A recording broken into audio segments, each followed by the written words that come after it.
Hi guys, again आप सभी का वेलकम करता हूँ मनीष अरोड़ा ब्लॉग्स में। होप आप सब अच्छे ही होंगे। बहुत टाइम बाद मैं ब्लॉग कर रहा हूँ। मैं बार बार ट्राई करता हूँ कंटिन्यू करूँ बट नहीं कर पा रहा यार। आजकल तो वर्कलोड बहुत ज़्यादा है यार। मतलब ऑफिस का भी काम होता है, फिर घर का भी काम होता है, फिर शॉप्स भी है मेरी, तो थोड़ी बहुत शॉप पे भी देखना होता है। तो वीकेंड्स मेरे मोस्टली ऐसे जा रहे हैं। 5 days वर्किंग होता है तो यार तुम्हें पता ही है यार, काम भी है, फिर थोड़ा फ़ोन भी चलाना होता है। मतलब डिस्ट्रैक्ट हो रहा हूँ, मैं कर नहीं पा रहा, बट हाँ ट्राई करूँगा यार अगेन फिर से कंटिन्यू करूँ। मतलब मुझे भी अच्छा लगता था ब्लॉग करके, कॉन्फिडेंस आता है बात करने का, अच्छा लगता है आप सभी की हेल्प करके भी। सो तो बहुत सारे सबके क्वेश्चंस यही थे। मतलब मैं यही कमेंट्स पढ़ रहा था कि सर इतनी जल्दी क्यों रिज़ाइन कर दिया। 1 साल ही तो हुआ था अभी प्रोसेस डेवलपर की मैं पोजीशन पे हैड हुआ था जेनपैक में लास्ट ईयर, और बादशाहपुर लोकेशन पे मैं वर्किंग था।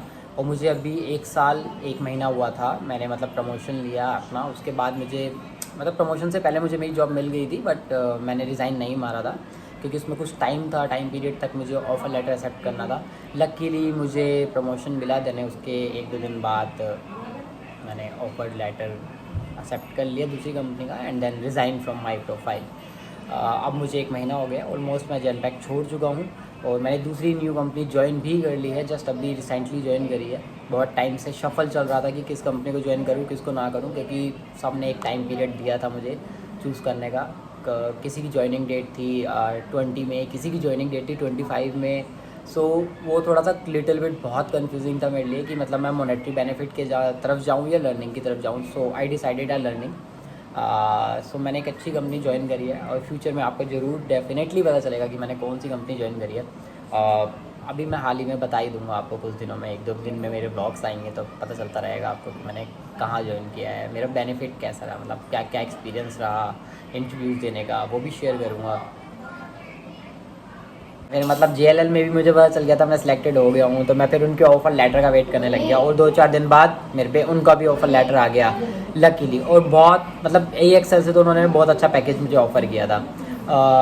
EXL और JLL में क्या डिफरेंस है मैं बताता हूँ। जो JLL है वो एक आपकी कैप्टिव यूनिट है। कैप्टिव यूनिट लाइक जो खुद का काम करती है, और जो EXL है और जेनपैक है ये सब मल्टीनेशनल कंपनीज़ हैं। JLL भी MNC है बट वो खुद के ब्रांड्स पे काम करती है, लाइक प्रॉपर्टी डीलिंग है। आप JLL के बारे में सर्च करना, बहुत अच्छी कंपनी है वो भी। एंड EXL है दूसरे कंपनीज़ के, मतलब आउटसाइड जो US वगैरह है उनके प्रोजेक्ट्स पे वर्क करती है। तो मेरे को सबने सजेस्ट किया कि JLL बेस्ट है, ब्रांड वैसे ब्रांड वैल्यू भी अच्छी है। और जो EXL था वो मुझे नोएडा में हायर कर रहा था और मैं फ़रीदाबाद से हूँ, तो नोएडा मेरे लिए वैसे भी थोड़ा सा ज़्यादा दूर पड़ता है, वो डिफ्रेंशिएट भी नहीं हो पाता। तो मैंने JLL का ऑफ़र एक्सेप्ट कर लिया था एंड उसी दिन मैंने रिज़ाइन मार दिया था अपनी जेनपैक में। तो उसके बाद फिर मैनेजर आया भाग के, लाइक कि क्या हो गया, रिज़ाइन क्यों किया तूने इतनी जल्दी, 1 साल ही तो हुआ था। तो मैंने बताया कि भाई मुझे मॉनेटरी बेनिफिट मिल रहा है दूसरी कंपनी से, तो मैंने कर दिया। मतलब आपको सारी चीज़ें नहीं बतानी होती बट आप बता सकते हो पर्सनल रीजंस की वजह से मैं रिज़ाइन कर रहा हूँ, ऐसा और कुछ भी नहीं है। मतलब मेरे मैनेजर के साथ बॉन्डिंग अच्छी थी तो मैंने थोड़ा बहुत शेयर किया कि मुझे कोई अच्छी कंपनी ने अच्छा ऑफ़र किया तो मैं ज्वाइन हो रहा हूँ। मेरे मैनेजर अच्छे थे तो उन्होंने कुछ मेरे को सपोर्ट ऐसा ज़्यादा कुछ बोला नहीं। फिर बस वही था, मेरे जॉइनिंग अपना नोटिस पीरियड चल रहा था। नोटिस पीरियड आप 30 डेज़ का होता ही है जेनपैक में, तो वो सब में मतलब नॉर्मल आपको काम करना होता है, और जो न्यू बंदा है आपकी जगह जो काम करेगा उसको आपको ट्रेनिंग वगैरह देनी होती है। तो ऑलमोस्ट वही है, मतलब आपका थोड़ा सा काम रेड्यूस हो जाता है जब आप रिज़ाइन पे होते हो।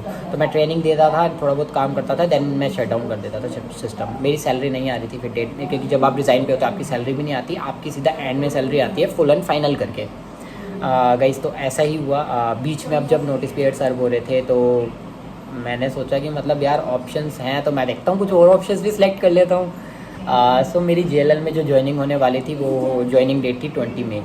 20 मई मेरी ज्वाइनिंग डेट थी JLL में, और लास्ट डेट जो जेनपैक में थी वो थी मेरी 13 मई। मैं 13 मई को ही लैपटॉप रिटर्न करने गया था अपने फ्रेंड्स के साथ, क्योंकि मेरे साथ साथ मैंने अपने फ्रेंड का भी रिज़ाइन करवाया था किसी और कंपनी में, उसका सिलेक्शन हो गया था, मेरा भी किसी और कंपनी में हो गया था। लाइक हम डिफरेंट पाथ्स पे जाने वाले थे। देन उसके बाद जब मार्केट में मैंने और देखा, मेरे को मतलब अपॉर्चुनिटी अपने आप आने लगी। लाइक कुछ कंपनीज से मुझे कॉल आई कि लाइक इंटरव्यूज़ चल रहे हैं अकाउंट्स पेबल में, हम एक पर्सनस की लुकिंग कर रहे हैं जिसको इस चीज़ की नॉलेज हो। उन्होंने मेरे से इंटरव्यू लिए। मतलब उसके बाद ना लाइक क्या ऑप्शंस आने लग गए बहुत ज़्यादा। मतलब मेरे लिए तो बहुत ज़्यादा एक कन्फ्यूजिंग राउंड हो गया। मतलब मैं 2 ऑप्शंस तो ऑलरेडी मेरे पास थे, तो मैंने कहा ठीक है जब यार आ रहे हैं तो ग्रैब इट। तो मैंने फिर और ऑप्शंस मिले मुझे। एरिक्सन, किसी ने शायद नाम सुना हो तो, एरिक्सन में मेरा मैनेजर राउंड हुआ, फाइनल राउंड हुआ एंड मैं वहाँ पे भी सिलेक्टेड हो गया लकीली। मतलब मैं सोच रहा था लाइक क्या चल रहा है, लाइफ में पहले तो कभी कभार ऑप्शंस नहीं मिलते और जब मिल रहे हैं तो मतलब इतने ज़्यादा कि खुद कंफ्यूज हो जाओ तुम सिलेक्ट किसको करो। सो मैं एरिक्सन में भी सिलेक्ट हो गया और एरिक्सन भी सिमिलर पैकेज दे रही थी मुझे जो JLL दे रही थी। ठीक है गाइस, तो अब मेरा फिर ऑप्शंस चूज़ करना मुझे वही थोड़ा सा हार्ड टफ था। एरिक्सन भी गुड़गांव में है, JLL भी गुड़गांव में है। एरिक्सन MNC है और JLL मेरी कैप्टिव यूनिट है। मैंने सेलेक्ट किया मॉनेटरी बेनिफिट्स किसके हैं, वैसे पर्सनल बेनिफिट्स, बहुत सारे बेनिफिट्स होते हैं लाइक वैल्यू, ब्रांड वैल्यू किसकी ज़्यादा है, क्या क्या सीखने को मिलेगा, कहाँ पर क्या सीखने को मिल सकता है, किस चीज़ पर सॉफ्टवेयर पर वर्क करूँगा। मैंने बहुत सारी चीज़ें सीखी। देन उसके बाद मैंने फाइनल डिसीजन लिया कि मैं JLL ही जाता हूँ। JLL के लिए ही मैंने सेलेक्टेड किया। मैंने एरिक्सन को होल्ड पे डाल दिया। मैंने कहा ठीक है देखते हैं, एंड में अगर कुछ और बेनिफिट्स मिलते हैं, मेरे को कुछ और समझ आएगा तो मैं उसे चूज़ कर लूँगा, नहीं तो JLL तो मेरा था ही था फिर फाइनल डिसीजन। फिर मेरे को एक मतलब पता चला कहीं से लाइक कहीं ने किसी ने बताया कि अकाउंट्स पेबल में एसेंचर में भी ओपनिंग चल रही है। मेरे को किसी HR का कॉल आया।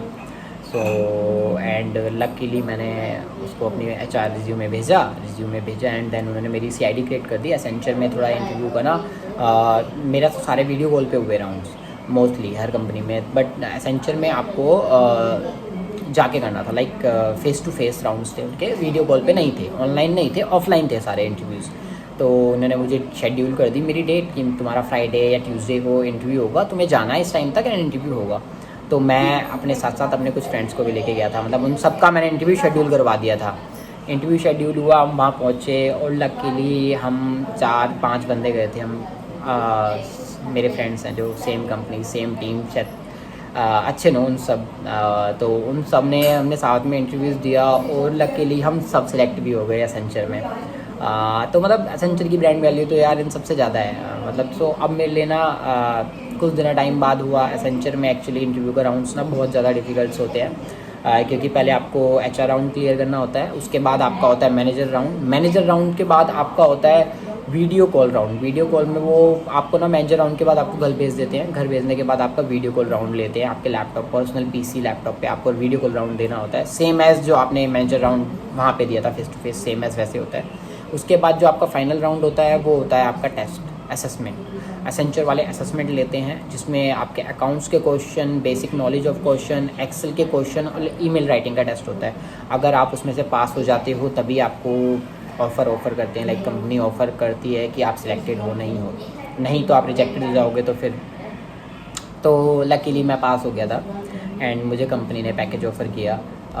सो अब मेरे लिए और कंफ्यूजिंग हो गया क्योंकि मतलब मेरे पास ना 4 ऑप्शंस हो गए यार। आप मतलब सोचो कि लाइक मैंने तो सिर्फ बस प्लान किया था कि मैं कोई एक कंपनी चूज़ कर लेता हूँ। मैं EXL में गया, वहाँ पे सिलेक्शन हो गया, JLL में गया, वहाँ सिलेक्शन हो गया, एरिक्सन में लकीली कॉल आ गई, वहाँ सिलेक्शन हो गया, एसेंचर में भी गया, वहाँ भी सिलेक्शन हो गया।